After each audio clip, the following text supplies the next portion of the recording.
Peterborough, we're always fighting for promotion up to the Championship, and this season after every Christmas we always struggle. We go on a losing streak. I think we went on quite a large losing streak at the beginning of this year, and as soon as we beat Wycombe, it was coincidence. It was Wycombe, but as soon as we started beating Wycombe and we started winning, it's almost as if someone's just cast a spell over the team, and it's like gone from bad to good in like a clap of your hands. Jake, you believe in black magic, don't you? No. No. Or it was someone sprinkling something, but yeah.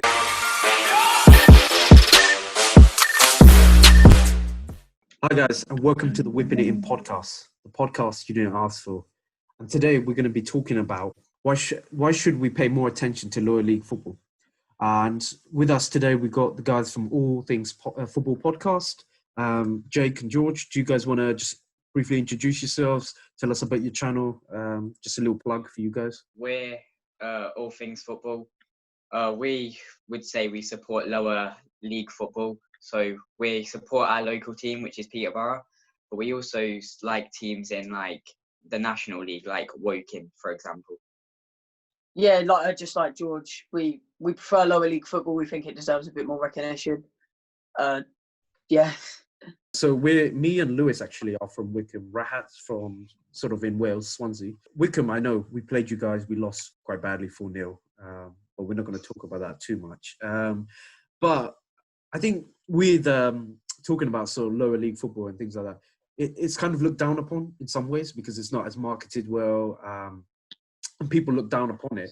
And the thing is, I really, when I go to Wycombe games, and I'm in the terrace, I love the atmosphere, love the environment, and it gives you hope as a fan. It's not like just like a Premier League game when you sit down comfortable. When you're in the terraces, when you're in the atmosphere, you feel it a lot more. It's a great environment. So one of the first things I want to kick off with is FA Cups. And maybe you can talk about any good Peterborough FA Cup runs and go from there. But a couple that's come into mind is, so I support Chelsea as my sort of primary team, if you'd like. But when we played Barnsley, we lost to them, actually. Odejayi didn't score in like 29 games, and then somehow like Barnsley scored one goal and they went into the semi-finals for the first time since 1912. And then quite a popular one quite recently is when Wycombe Wanders played Tottenham. Despite losing, we scored 2 goals, and then Tottenham made it 2-2. Then we made it 3-2. And then somehow Tottenham, with Song, scored last-minute goal, and it was 4-3. But games like these, you really remember. And then I think looking at the financial side of things, like Man United and Exeter. So the first game in 2005, they drew at Old Trafford. And then the second game, they lost to Exeter 2-0. But because of the media coverage, because of donations, because of people, when there's a big team in your area, everyone wants to go to that game. They got out of debt, so it was a really good environment. So just going to, I guess, George, do you want to talk about any Peterborough FA Cup runs, anything that's coming to mind, and how that competitions like this help as a town? We'll see.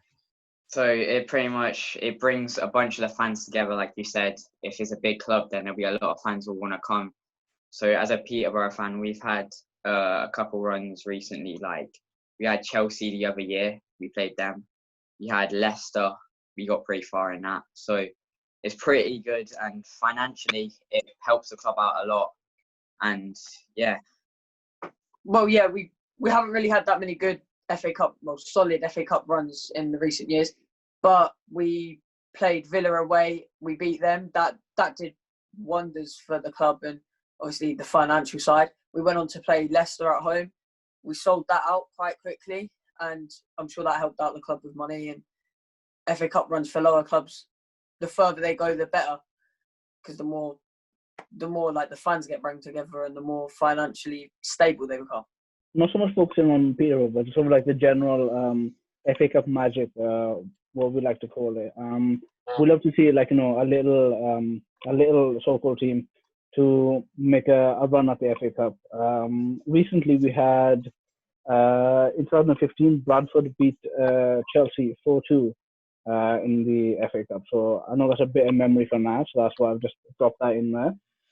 Thank you But very looking much. back, we've got one of the ones that stands out for me is Millwall in 2004. We reached the FA Cup final then. They went through some difficult teams there. We had Walsall, then they had Telford United in round 4, Burnley round 5. They had to have a replay to beat Tranmere Rovers, and then they beat Sunderland in the final. So that FA Cup run, even though they didn't get the trophy, must have done wonders for the team. I know it's done some good for the players as well, because I think Tim Cahill was part of that Millwall squad, and through his performances there, he got moved to Everton. So, an FA Cup run is it's like a really engaging story, isn't it? That everybody wants to see have a happy ending. Like I was going to mention that, who's the Sutton goalkeeper, innit? That one that had the burger. Yeah, it went viral. He had a burger like straight after the match, and then. No, it was during, wasn't it? Or was it during after? the match. It was a pie, wasn't it? Was that a pie? I think so. But yeah, Lewis, go ahead. What do you want to mention about FA Cups? So being from Wycombe, so I'm going to go back to when Wycombe was in the semi-final League Cup. Yeah, so when Wycombe was in the League Cup semi-final, so they were playing Chelsea. So Wycombe at the time was in League 2, and loads of financial difficulties, and then they had the opportunity to play in the League Cup semi-final against Chelsea. So they played the first leg they drew, and then the second leg they went to Stamford Bridge to play the second tie. So not only did this give them financial benefits, but also it gave the Wycombe players who were playing League 2 the opportunity to play against the Shevchenkos, the Petr Cechs. So in terms of that, it's very, very difficult for professional players in the League 2 to pit themselves against the world-class players such as Shevchenko, Petr Cech. So not only is it for the clubs, but also for personal benefits, I'm guessing for the football players as well. So the next topic we're going to jump on is hidden gems. It's very easy to say, let's buy abroad, let's look abroad and look at the talent. But we've got a lot of talent. And one of the stories that obviously is quite famous, as everyone knows here, like Jamie Vardy, how he was playing in lower league football and how he's made it. One of them another one actually comes into mind. Do you guys remember Mr. Troy Deeney and the Cojones comment? Yeah, Troy Deeney, yeah. Yeah. I was looking at his story, and the way I kind of phrase this is muscle and humbleness gets you far. So he was a bricklayer, and he was earning £120 a week, and then he was joined his local club, Chelmsley Town, and then he was scouted by Walsall, by Mick Halsall, and then his career has in some ways progressed, but the fact that he started at a lower league and build his way up. And then, I think the game where he got scouted for Walsall, he scored 7 goals. And so players like this, if they don't have this opportunity to play, they would never get into bigger Premier League teams like Watford or even Leicester. So it's just giving the people opportunity. Do you guys want to start off with you? I guess, Jake, do you have anyone in mind?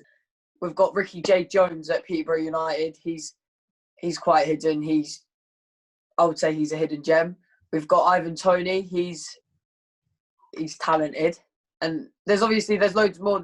We've spoken to one of them over on our podcast, Jaden Wareham. He's quite a good player. He's come straight from the bottom of football all the way up to obviously where he is at now, and he's still going. So, like Jake said, we've had Jaden Wareham on our podcast as well.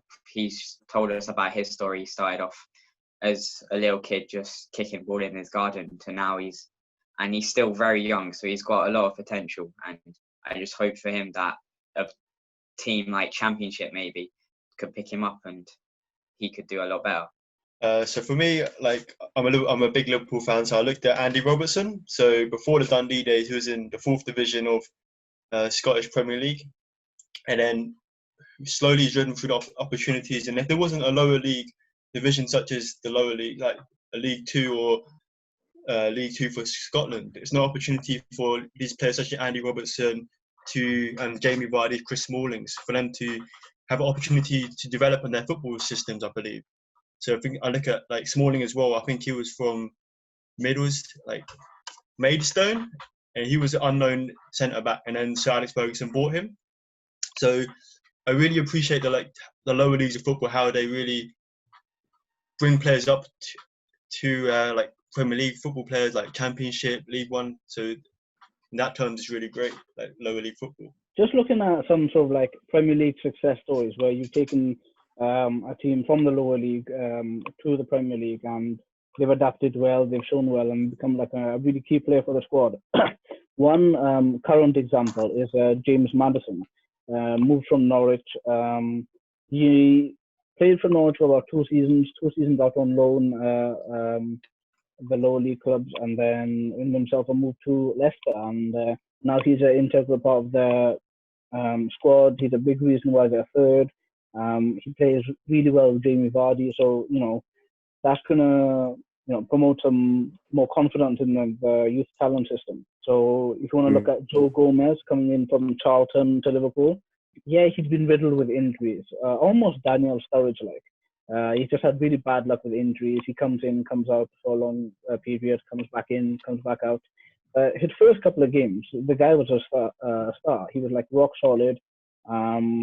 This was before the days of Virgil van Dijk, so he was a much needed breath of fresh air in our defence, and he really helped shore that up. And he's still a young kid. He's still got a lot more to go, and hopefully, if he can take care of his body, he's got a long way to go with Liverpool. If you want to look at Arsenal, king of finding hidden gems before anyway. Who remembers when Theo Walcott was Sven-Goran Eriksson's secret weapon in 2006? So Arsenal picked him up. He's had a good long career in the Premier League, still playing with Everton now. The guy's been in the Premier League for ages. I mean, 14 years in the Premier League. It's fantastic. It is. Another Arsenal example is Oxlade-Chamberlain, signed without. I think he signed just as his team Southampton got to the Championship. So I remember there was a lot of stick because people were saying Arsenal bought a guy who hasn't even kicked a Championship football, but he's proved everybody wrong. He's killed Arsenal, now he's killing Liverpool. Scored so many great bangers, and probably the best example is Gareth Bale, moved from Southampton's famous academy to Tottenham. Took a while for him to get started, but when he did, 26 goals in his last season, easy world transfer record to Real Madrid.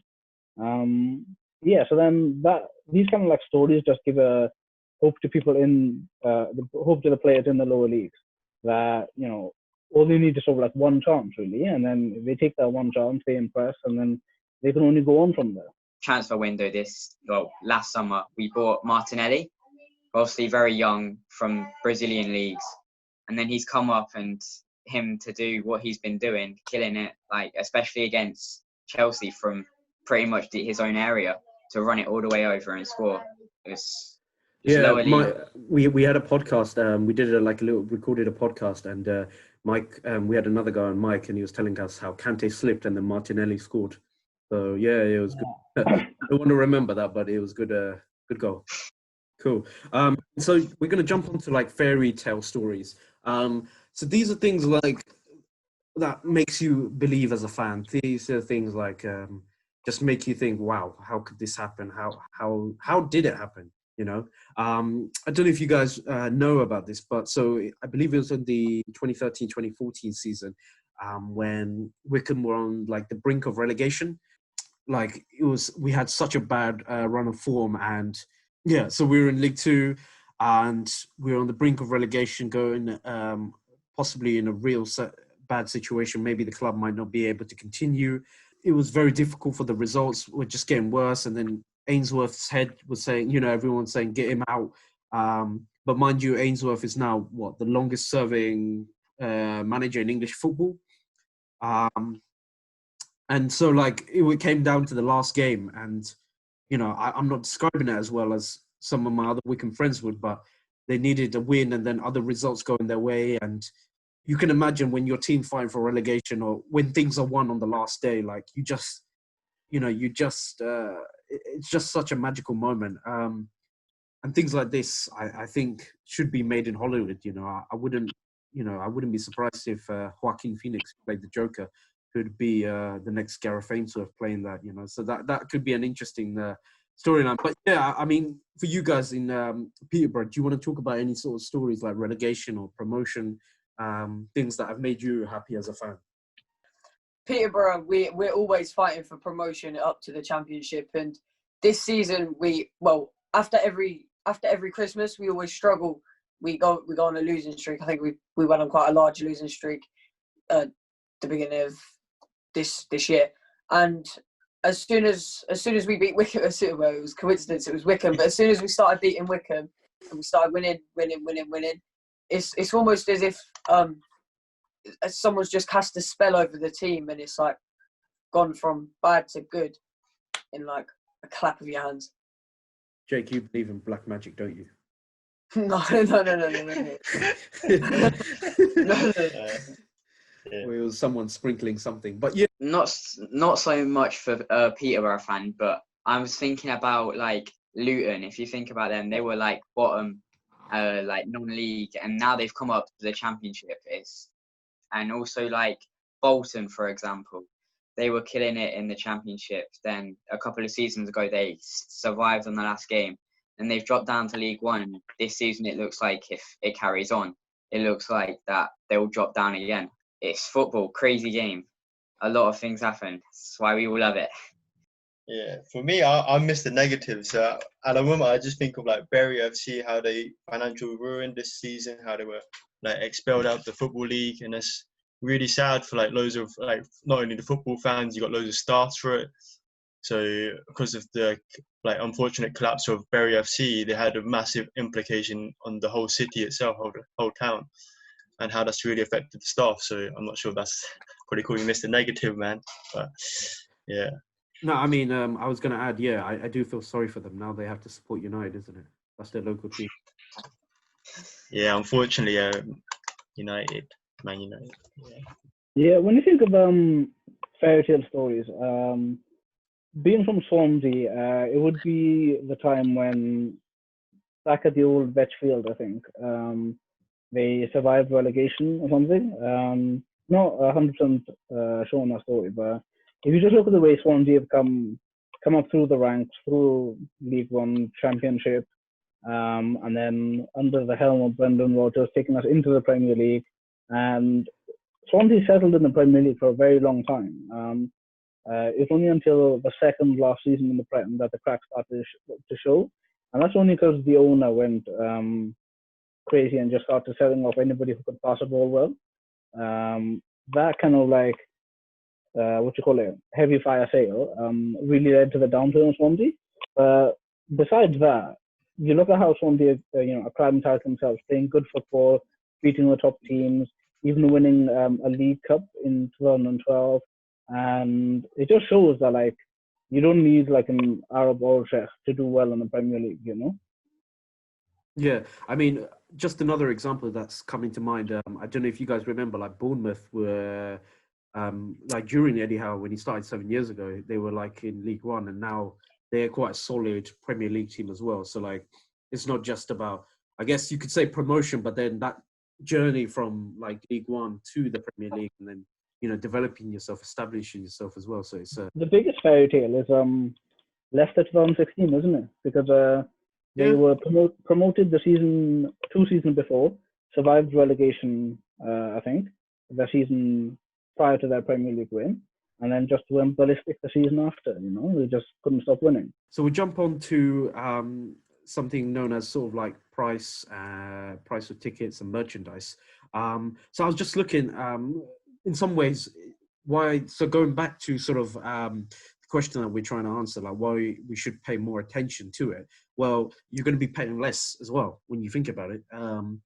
So like when I was looking at Wycombe Wanderers, for a shirt, like a home shirt, it's £42. And then when you compare it for like Premier League teams, easily like £65 plus. Obviously, it depends when you purchase it. Obviously, when it's closer towards the end of the season, it'll be a bit cheaper. But then even when you look at like tickets as well, so there's a stand in Wycombe. There's a place in Wycombe in the stadium called the Frank Adams Stand. It's probably one of the best stands to watch the game. Unless you're a true fan, you stand on the terraces. But it's like 13 to 24 pounds. And when you compare it to, so it's 13 to 24 pounds depending on age.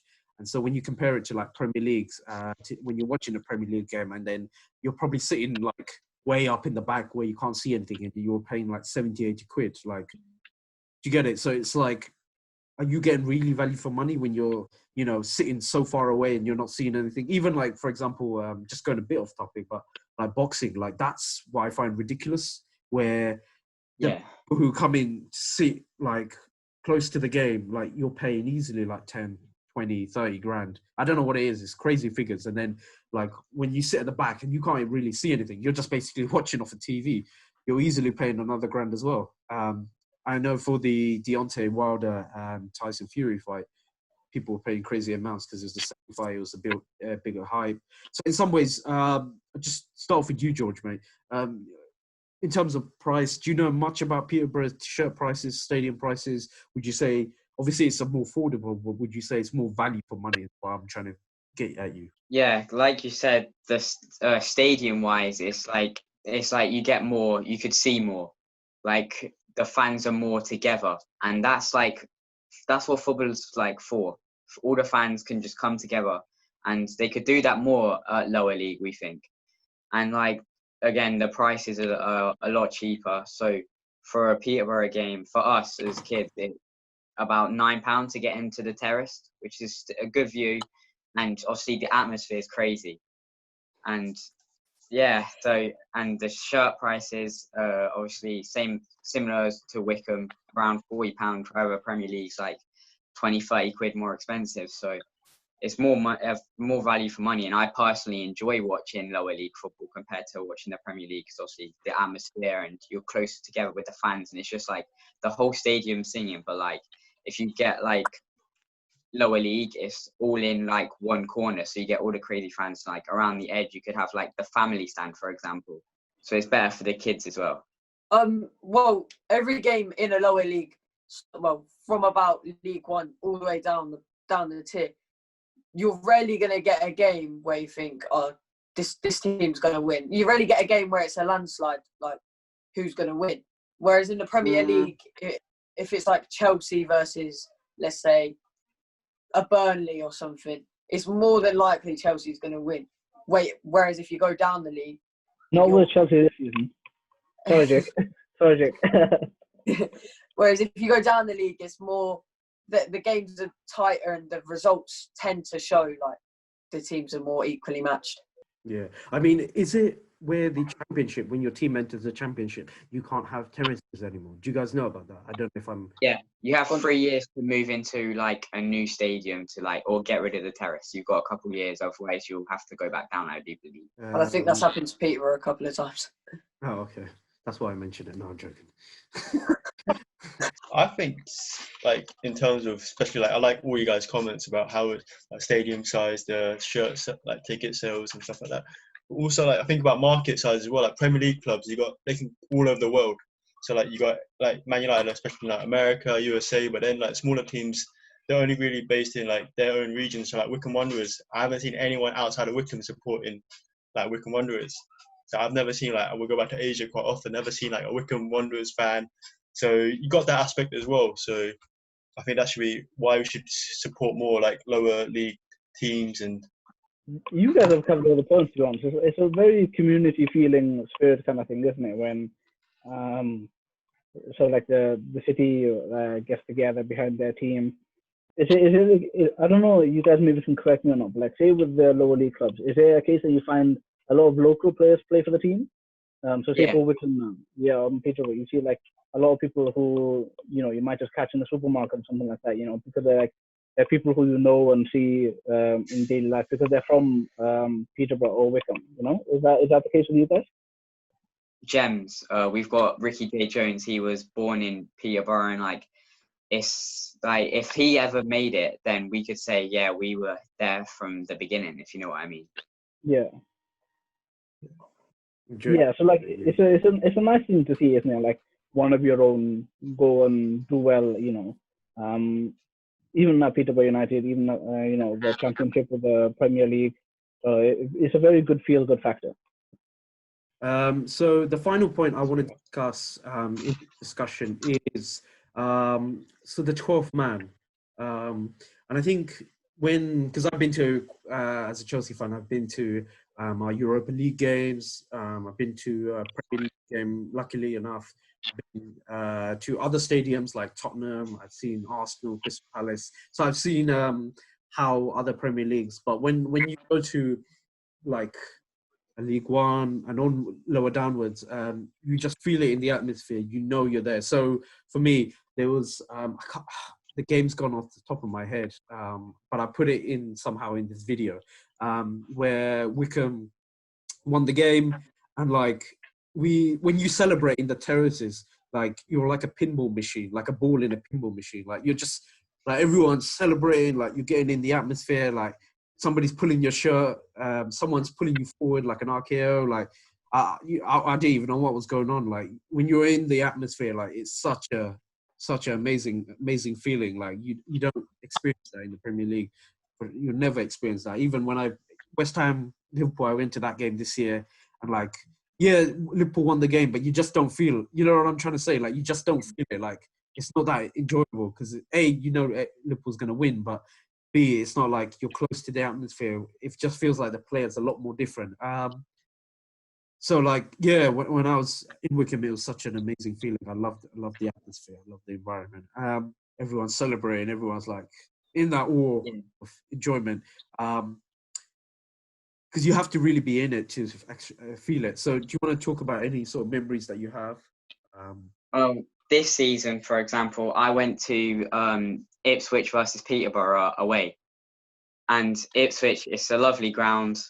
The fans are amazing, and we sold out the whole away bit that we had. We sold it out, and it was just because we won 4-0. It was just amazing because obviously Ipswich used to be a Premier League team. They've obviously dropped down, and it was just amazing to be in that. You know, I'll remember that probably for life.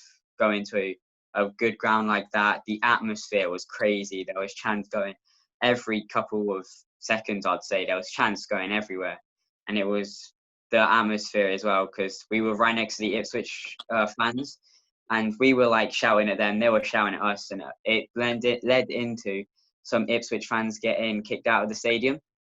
So that was obviously amazing. It was pretty funny, not gonna lie. So that was a good memory that I would remember from football.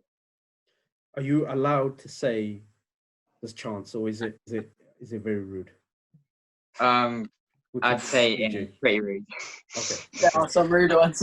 Well, we played Burton Albion like halfway through the season, and it was 0-0 draw, 90th minute.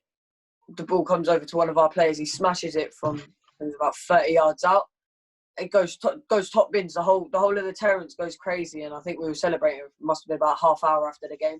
That's going to stick with me for a long time, just because of how he scored and how we celebrated after. I think half of us were going flying. Some people almost fell out the stand.